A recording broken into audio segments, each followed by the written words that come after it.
Olá, olá, galerinha, tudo bem com vocês? Sejam mais uma vez bem-vindos. Eu sou a professora Silvaneide, né? Estamos aí dando continuidade a uma playlist de aula de física para o segundo ano. E hoje eu irei fazer algumas resoluções de exercícios sobre transformações gasosas e ao mesmo tempo a gente vai conseguir ver experimentalmente como é que acontecem esses três tipos de transformações gasosas, que é a transformação isotérmica, transformação isobárica, transformação isocórica ou isovolumétrica, que a gente viu na aula passada, certo? Então agora a gente vai ver alguns exercícios resolvidos, consequentemente, um vídeo sobre um experimento de transformação isobárica, transformação isotérmica e transformação isovolumétrica. Então vamos lá dar início à nossa aulinha de hoje. Exercício de número 1, né? Em um recipiente fechado, certa massa de gás ideal ocupa um volume de 12 litros a uma temperatura de 293 Kelvin. Se este gás for aquecido a 302 Kelvin sob pressão constante, seu volume será, né? Letra A, 12,37 litros. Letra B, 13,37 litros. Letra C, 14,37 litros. Letra D, 12 litros. Letra E, 13 litros. Né? De acordo com a questão, ela diz que a pressão ela é constante. Quando a pressão constante, né, o gás ele sofre uma transformação chamada isobárica, né? E a questão ela nos deu que o volume inicial desse gás era de 12 litros. A temperatura final a temperatura inicial era de 293 Kelvin. E nos deu que este gás ele foi aquecido a uma temperatura final de 302 Kelvin, né? Então ele quer saber qual será o volume final desse gás, né? Então ele disse que esse gás ele está a uma temperatura, a uma pressão constante. Então sabemos que ele teve uma transformação chamada isobárica, né? Então, primeiramente, a gente vai dar os dados, né? No estado inicial 1, o gás ele tem um volume inicial 1 de 12 litros, né? E uma temperatura inicial de 293 Kelvin. Nunca se esqueçam que essas temperaturas têm que estar sempre em Kelvin, né? Se ela vier em Celsius ou em Fahrenheit, temos que fazer a conversão de temperatura, né? Depois de aquecido, ou seja, no estado final 2, ele ficou com uma temperatura final, né, de 302 Kelvin, né? E ele quer saber qual será o volume final desse gás, né? Então a gente vai utilizar aí da fórmula onde volume 1 dividido por temperatura 1 vai ser igual ao volume 2, que é o volume final, dividido pela temperatura final. Quem é o volume inicial? 12. Quem é a temperatura inicial? 293. Então temos 12 dividido por 293 vai ser igual ao volume final. O volume final é o que a gente quer encontrar, né? Então, a gente não sabe qual o volume final. Então, a gente deixa o V2 e vamos dividir pela temperatura final que ele deu, que é de 302 Kelvin, né? Então, regrinha aí, ó, dos meios pelos extremos, né? A gente vai multiplicar V2 vezes 293, que é igual a 12 vezes 302, né? Só 293 vezes volume final é igual a 12 vezes 302. 3.624. Só V, estava multiplicando, passa para o outro lado dividindo. Só o volume final é igual a 3.624 dividido por 293. Então, o volume final desse líquido passou a ser 12,37 litros, onde a alternativa correta aí da primeira do exercício 1 seria a letra A. Aqui eu deixei um experimento de uma transformação isobárica, né? Vou liberar aí o vídeo para vocês conseguirem visualizar, né, como ocorre uma transformação isobárica.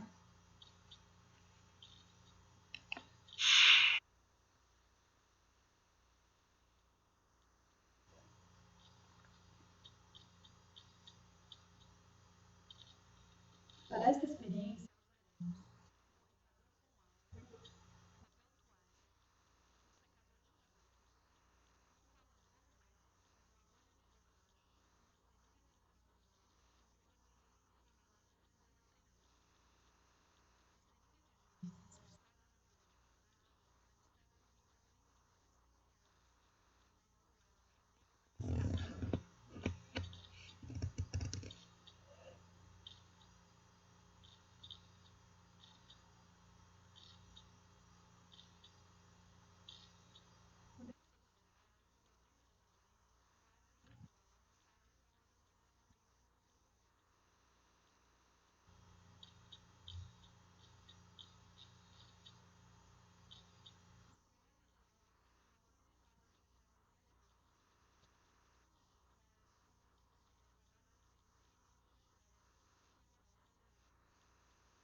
Então, gente, esse foi um experimento, né? Um exemplo experimental de uma transformação isobárica. Espero que tenham gostado. Exercício de número 2, né? O gráfico acima ele mostra a isoterma de uma quantidade de gás que é levado de um estado 1 para um estado 2, né? Do estado 1 para o estado 2, onde o volume do estado 2 em litros né? Então, ele quer saber qual o volume, né, do estado 2 em litros, né? Onde ele deu as alternativas: letra A, 2 litros, letra B, 4,5 litros, letra C, 6 litros, letra D, 4 litros, letra E, 3 litros. Né? Para resolvermos, temos aí, né, uma transformação isotérmica, né? Quando a transformação isotérmica, temos uma temperatura constante. Consequentemente, quem vai variar é a pressão e o volume, né? Os dados temos que no estado 1, temos uma pressão aí, ó, de 10 atm e um volume de 2 litros, né? No estado 2, temos uma pressão de 5 atm e um volume que não sabemos, que é o que a gente vai encontrar, né? Então, no estado 1, P1 é igual a 10 atm, V1 é igual a 2 litros. No estado 2, P2 é igual a 5 atm, V2 a gente não sabe, então a gente tem que encontrar, sabendo que a temperatura é constante. Quando a transformação ela é isotérmica, para calcularmos o valor do volume final, vamos utilizar essa forma. Pressão inicial vezes volume inicial é igual a pressão final vezes volume final. Quem é a pressão inicial? 10 vezes volume inicial, que é 2, que é igual. Quem é a pressão final? 5. Quem é o volume final? A gente não sabe, é o que a gente vai encontrar. Mudando os lados, e fazendo a multiplicação, fica 5V2 é igual a 10 vezes 2, 20. Só V2, estava multiplicando, passa para o outro lado dividindo, só V2 é igual a 20 dividido por 5. Só V2 é igual a 4 litros, Então, depois da transformação isotérmica, o volume ele passou, a ser 4 litros, ou seja, no estado 1 ele tinha 2 litros, ou seja, e estava numa pressão de 10 atm. No estado 2 ele diminuiu a pressão, consequentemente o volume ele tem que aumentar, e realmente ele aumentou, ele subiu de 2 litros para 4 litros, certo? Então, a nossa alternativa correta seria a letra D, 4 litros, Volume final igual a 4 litros. Aqui também deixei, como a gente falou aí da transformação isotérmica, eu deixei aqui um experimento sobre a transformação isotérmica.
Então, esse foi um vídeo de um experimento de transformação isotérmica. Muito interessante, não? Aqui temos o exercício de número 3, O pneu de um automóvel ele foi regulado de forma a manter uma pressão interna de 21 libras-força por polegada quadrada, a uma temperatura de 14 graus Celsius. Durante o movimento do automóvel, no entanto, a temperatura do pneu elevou-se a 55 graus Celsius. Determine a pressão interna correspondente em libras-forças por polegada quadrada, desprezando a variação do pneu, a variação de volume do pneu. Quando desprezamos a variação de volume do pneu, é porque o volume ele será constante. Consequentemente, quem vai variar a pressão e a temperatura. tratamos de uma transformação isocórica ou isovolumétrica, né? Então, vamos aí calcular a pressão interna desse pneu, certo? Depois dessa transformação. Primeiro aí temos, no estado inicial, que agora identificamos por 1, as variáveis de estado eram: a pressão 1 era de 21 libras forças por polegada quadrada, e a temperatura 1, né, que era de 14 graus Celsius. No estado final, que é o estado 2, tínhamos uma temperatura de 55 graus Celsius e uma pressão final que iremos encontrar. Como vemos, as nossas temperaturas elas estão em graus Celsius. Para darmos continuidade à resolução do nosso problema, teremos que fazer a conversão dessa temperatura de graus Celsius para Kelvin, né? Transformando a temperatura de Celsius para Kelvin, temos que TK é igual a temperatura Kelvin, temperatura Celsius mais 273, né? Assim, a temperatura inicial era de 14, né? Vamos utilizar TK é igual a 14 mais 273, só TK é 287 Kelvin.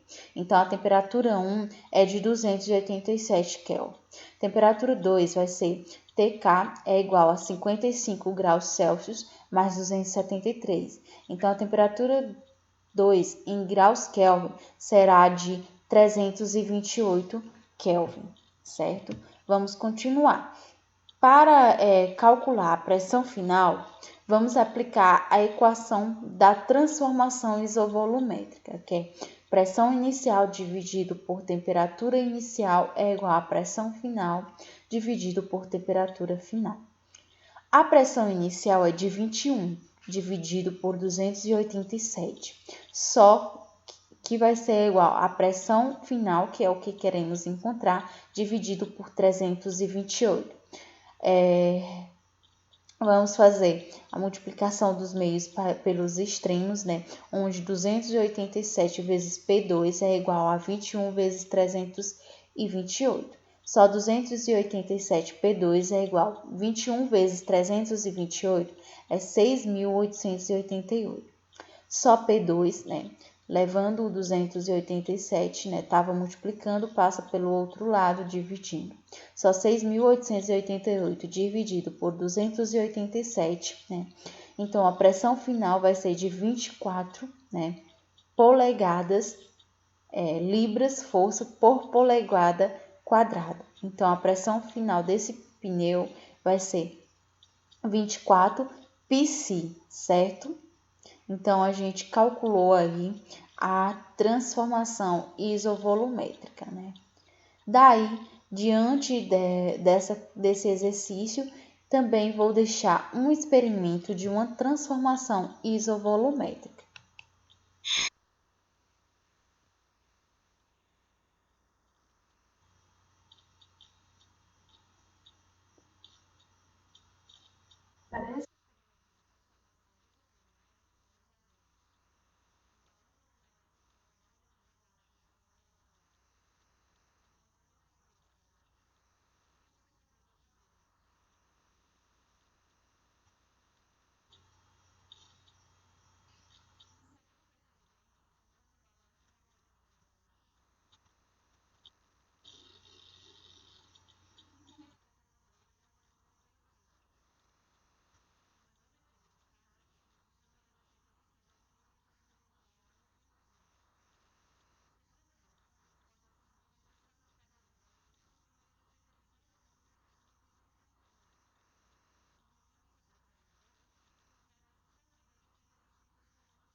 Então, fecho minha aula de hoje por aqui com esse experimento de uma transformação isovolumétrica. Muito obrigada e até a próxima aula.